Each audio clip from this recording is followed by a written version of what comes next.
Bienvenidos a Alcanzando el Conocimiento, una herramienta vital. La ciencia y la tecnología lo que nos ayuda es estar informados y comunicados. Son la clave para salir de muchos de los problemas, de muchas de las cosas, las necesidades del país y del mundo. México tiene más de 17 millones de fumadores activos, de los cuales 7 millones fuman diariamente. Comparte con nosotros sus experiencias. La ley es para cumplirse ya y no en 6 u 8 años. Estas son algunas de las preguntas que se hacen. Alcanzando el conocimiento, Herramienta vital. Bienvenidos a Alcanzando el Conocimiento, una herramienta vital. Nos encontramos con José Hernández. Él es astronauta y bueno, también ha sido declarado embajador científico. Bueno, ahorita nos va a explicar por qué. José Hernández, ¿cómo estás? Muy bien, Berta, muchas gracias. José, si nos puedes decir cómo estuvo tu paso por la NASA, cómo llegaste ahí. Tienes de pronto un origen muy interesante porque eres un migrante, eres un mexicano que llegó a Estados Unidos. Platícanos todo tu contexto. Claro que sí. Yo vengo de una familia muy humilde de La Piedad, Michoacán, y nosotros éramos campesinos y viajábamos a Estados Unidos 9 meses del año siguiendo las cosechas de la fruta y verdura y nos regresamos a Michoacán por 3 meses. Y así lo hacíamos hasta que una maestra finalmente le habló con mis papás y les dijeron que era prudente que nos quedáramos en un lugar. Nos empezamos a quedar en una ciudad que se llama Stockton, California, donde nuestra educación empezó a agarrar tracción. Y entonces es como ya le agarramos sabor a la educación. Cuando tenía 10 años, yo recuerdo ver la última misión de la época de Apolo. Ajá. Y es cuando me llegaron las ganas de querer ser astronauta. Y yo recuerdo compartir ese sueño con mis papás. Y mi papá me sentó en la sala, en la cocina, la misma silla donde mi mamá siempre me sienta para hacer tarea todos los días después de la escuela, haciendo sus tortillas y sopita y arroz para darnos de comer. Y mi papá me sentó allí y me dijo que era muy factible que sí pudiera ser astronauta, pero que tenía que seguir una receta que él me iba a dar. Y esto viene de un señor que nomás tiene una educación de 3er grado de primaria. Y me dijo 5 ingredientes que tienes. Dices, primero, tienes que definir tu meta. Segundo, reconocer qué tan lejos estás de esa meta. Tercero, crear un mapa, un esquema de cómo llegar de donde sabes dónde estás a donde quieres llegar. Cuarto, obtener una buena educación. Y quinto, comprometerte a lograr tu meta. Si mezclas todo eso, puedes hacer lo que quieras. Y yo lo creí y lo único que le agregaría sería la perseverancia, porque la NASA no me aceptó la primera vez, ni la segunda vez, ni la tercera. Fue hasta la 12ª vez que finalmente me ingresé a la NASA como astronauta. ¿Y cómo fue ahí cuando llegaste? Tú ya habías hecho estudios. ¿Cómo fue que con esta insistencia llegaste y qué hiciste? Bueno, ya llegué a la NASA, fui parte de la generación 2004 y entonces cuando uno llega, obviamente uno no está elegible para ser asignado a un vuelo porque todavía no tiene los entrenamientos. Entonces te entrenan un periodo de 2 años. Lo primero que hacen es te mandan a la escuela de aviación. Ajá. En Pensacola y yo ya era piloto pero de avioneta y allí te enseñan a volar aviones jets. Entonces es mucho más complicado. Entonces es el primer filtro que te van poniendo. Si la haces en eso, pues ya sigues con el siguiente paso. Ya te mueves de regreso a Houston y ya empiezas los entrenamientos de aprender los sistemas del transbordador, los sistemas de la Estación Espacial Internacional y siempre tienes exámenes escritos, siempre tienes exámenes prácticos, siempre tienes simulaciones donde te están vigilando que estás aprendiendo todo bien. Ya después de un periodo de 2 años hay un examen comprensivo que uno lo hace. Y cuando lo pasa, entonces ya es elegible para ser asignado a un vuelo. Ya si uno sigue entrenando en sus entrenamientos para ser astronauta, pero al mismo tiempo tiene una tarea técnica. La mía era ir a Florida y preparar las naves antes de que se iban a sus misiones. Entonces a mí me tocaba estar dentro de la cabina, iniciando y ajustando todos los sistemas y luego lo último que hacía era poner a mis compañeros adentro de sus sillas con su cinturón Y desafortunadamente mi cara era la última que veían antes de irse al espacio. Entonces hice eso por 2 años y luego me asignaron un vuelo en 2008. Entonces ya se va uno a entrenamientos tiempo entero, específicamente para esa misión. Entrena uno por año y medio y luego realiza el vuelo. ¿Y cómo te fue en ese vuelo? Muy bien, muy bien. Fui parte de la STS-128, la misión, a bordo del transbordador Discovery.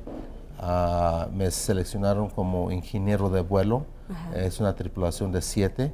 Ingeniero de vuelo es el que tiene que saber todos los sistemas del transbordador y es el tercero en línea para pilotear el transbordador. O sea, si algo le pasa al comandante y al piloto, me toca a mí.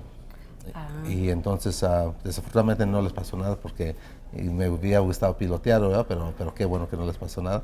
Y entonces realizamos una misión de 14 días a la Estación Espacial Internacional. Entonces nos despegamos el agosto 28 de 2009 y regresamos septiembre 11.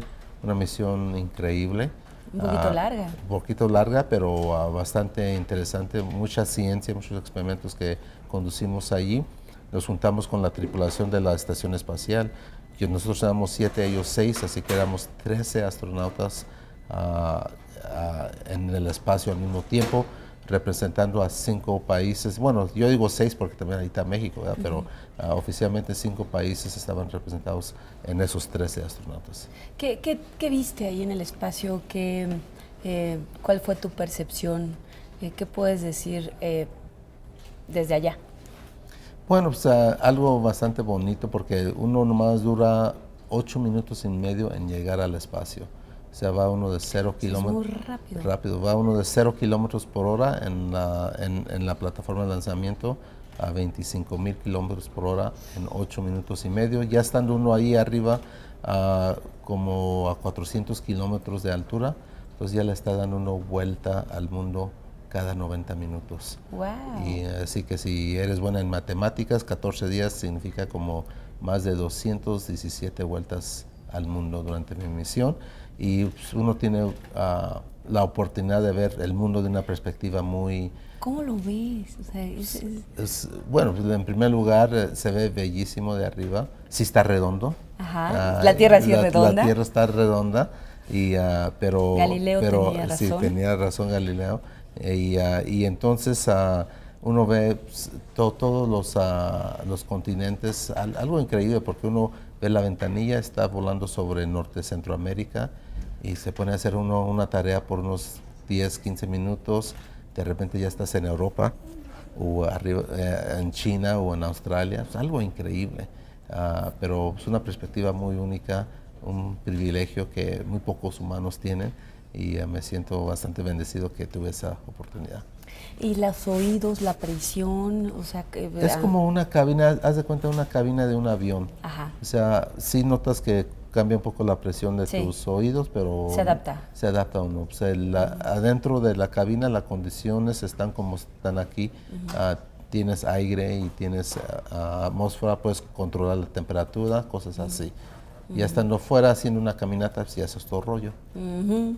Y bueno, de ahí, de estar en esa misión y de estar con esa perspectiva, ¿qué te puede decir? ¿Qué es como que le da a esa mirada, qué le dice a tu vida y a la humanidad?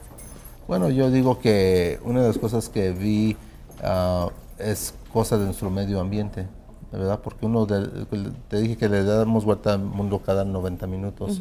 Entonces, una de esas que estamos haciendo de la oscuridad al día, pues el sol están haciendo el otro lado del planeta y hay un instante donde los rayos del sol le pegan exactamente a un ángulo que uno puede ver la capa de nuestra atmósfera, ¿verdad?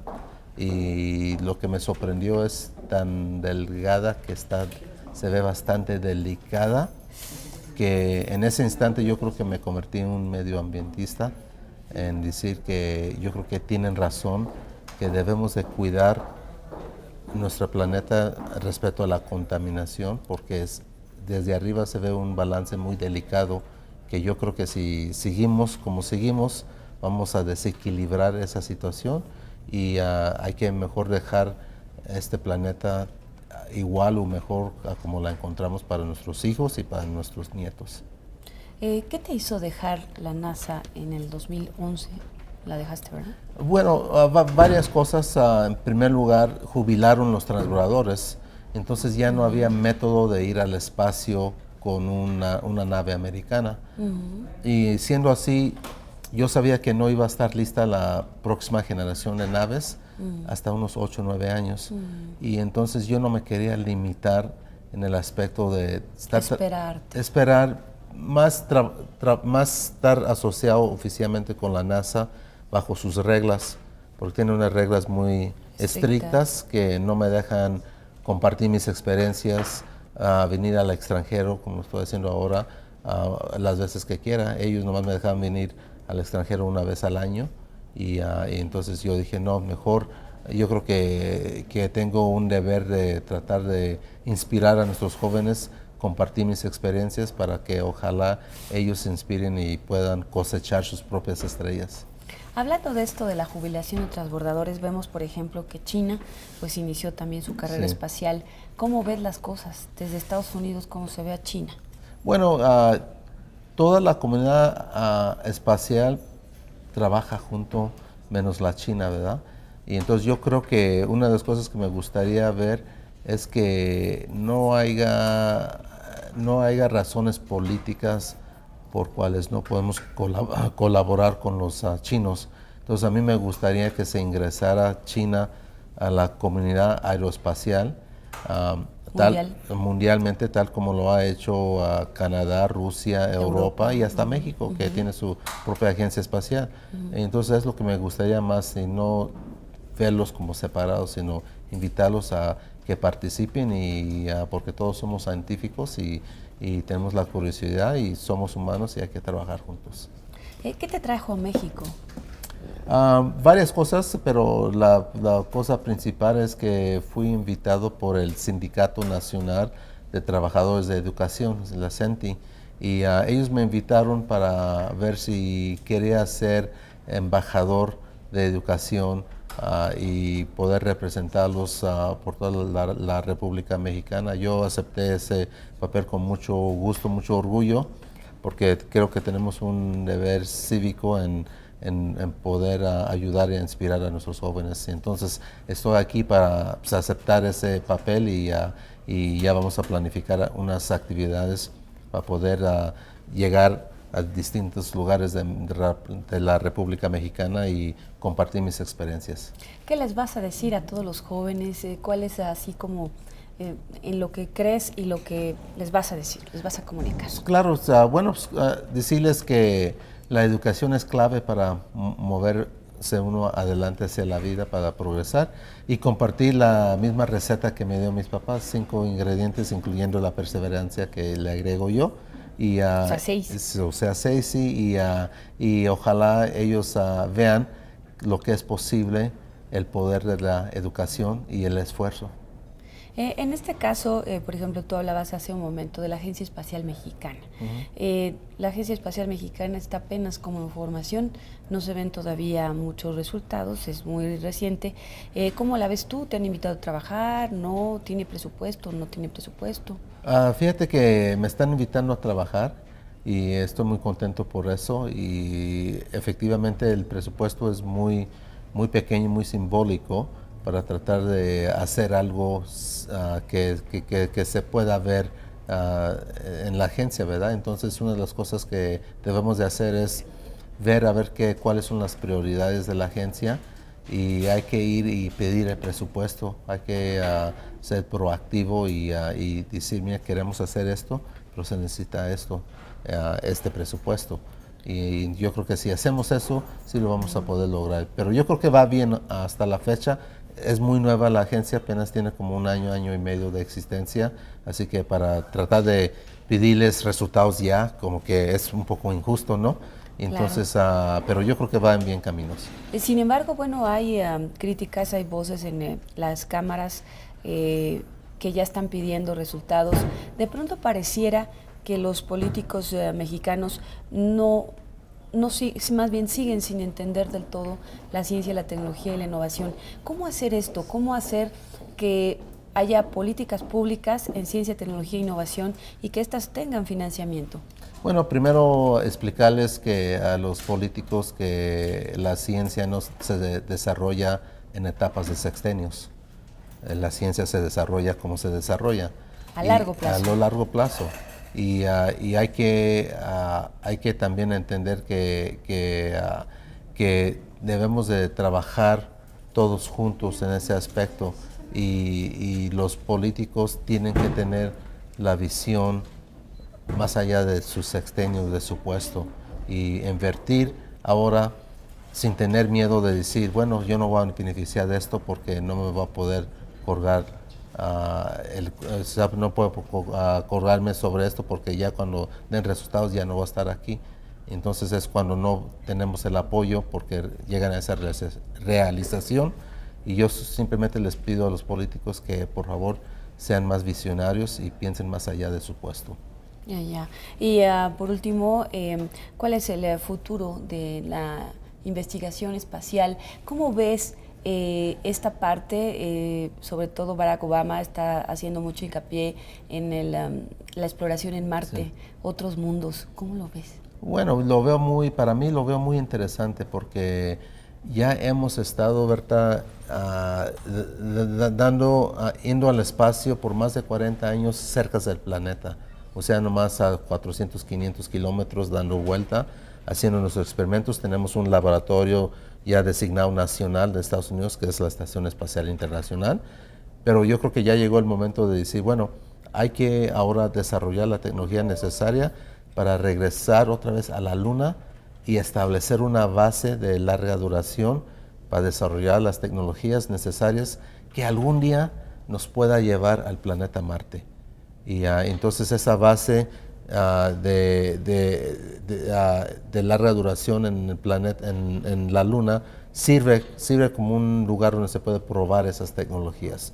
Y luego yo digo, de aquí a unos 20, 25 años, vamos a poder lanzarnos al planeta Marte o hasta un asteroide. Unos 20, 25 años. Sí. La NASA, en este caso, ¿qué porcentaje tiene de su investigación en otros mundos, en este caso en Marte? Yo creo que se están cambiando los recursos poco a poco. Los recursos que utilizan para la exploración sin humanos, o sea, exploración robótica, pues están muy activos. Ya ven que tenemos los rovers allá en el planeta Marte. Pero yo creo que poco a poco se están cambiando los recursos de exploración del humano para poder regresar a la Luna y un día ir al planeta Marte. Entonces yo creo que el enfoque va a estar allí. Y entonces tú hablas de que en unos 20, 25 años podríamos estar en Marte. Sí, así es. Yo creo que de aquí a unos 8 años regresamos al planeta, a la Luna. Vamos a establecer una base de larga duración donde el humano pueda quedarse allí por meses y no años, y ya probar esas tecnologías de cómo hacer casas para vivir, cómo producir el aire, cómo crecer el alimento que se necesita.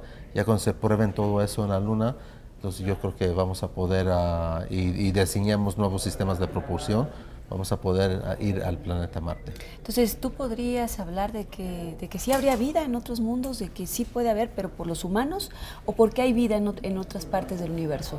¿Cuál es tu punto de vista? Mi punto de vista es las dos cosas, porque yo creo que seríamos muy egoístas en pensar que seamos los únicos en este universo, ¿no? Porque si uno ve simplemente al cielo en una noche clara, uno va a ver muchas estrellas que son miles de millones de estrellas. Ahora, si tomas esos casos y dices esas estrellas, cuáles son igual como nuestro Sol, del mismo tamaño, entonces son cientos de millones de casos. Y ahora dices, tomas de esas y dices cuáles son que sean estrellas como nuestro Sol, que tengan planetas también, y aún son millones de casos. Yo digo, oye, pues qué egoísta pensar que somos los únicos. Yo creo que sí hay vida en otros lugares, nomás que está muy lejos, no hemos hecho contacto. ¿Te has imaginado cómo puede ser esa vida en otras partes? Sí, yo creo que para mí, yo creo que las vidas son similares a los humanos, que va a haber casos donde vamos a ver razas de humanidad, de otro tipo de humanidad más avanzadas, y va a haber casos donde van a estar más retrasadas que nosotros en tecnología.